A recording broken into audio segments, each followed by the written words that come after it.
Good evening. My name is Marlene Jones. I reside in Wichita, Kansas, Sedgwick County. I've been coming to these legislative forums for several years and speaking on the wrongful removal and the failure to reunify the children with the parent. Last year, the citizens were told there was going to be a new committee to address these issues. It did not happen. Mid-December, there was a hearing in Washington, D.C. by the Subcommittee on Children and Families regarding the cover-up of sexual abuse of children, including by those involved in the system. The senator stressed the importance of the child and the parent reporting so the child can be removed from the abuse and heal.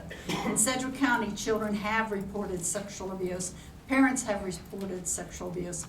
I'm aware of several cases where the parent who reported that their children have been sexually abused lost custody to the state, and those children were given to the abuser.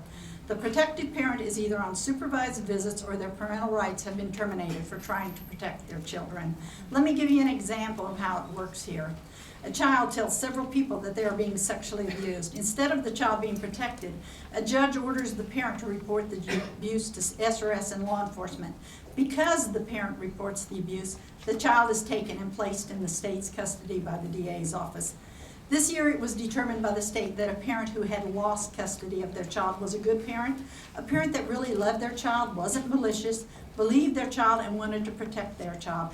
But because the state didn't know whether or not the abuse really happened, that parent lost parental custody, and the child was placed in the home of the child's alleged rapist.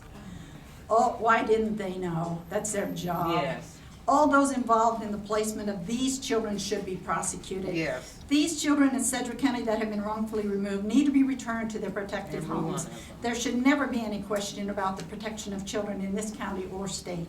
The Penn State Sandusky child sexual abuse scandal has nothing on Sedgwick County. The recent legislative performance audit report dated July 2011, on page 28, the report states that the child's goal kept changing due to the circumstances of his father, who was convicted of child endangerment and arrested for sexual abuse. The child and his sisters were reintegrated with their father after he was released from prison.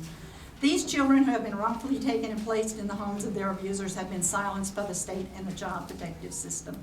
This should be an outrage. Not only are these children in danger, but your children, their neighbors' children, and the child's friend at school who is allowed to spend the night at the abuser's home is in danger. Given that this is happening in Sedgwick County and Kansas, I am asking that you support and co-sponsor the Protected Parent Reform Act that will be introduced this year. Thank you for your time. At the back of your handouts, which I've given you, I have some foster care stats, including that in Sedgwick County, only 8% of the children were unified in this current fiscal year. Thank you, Ms. Jones.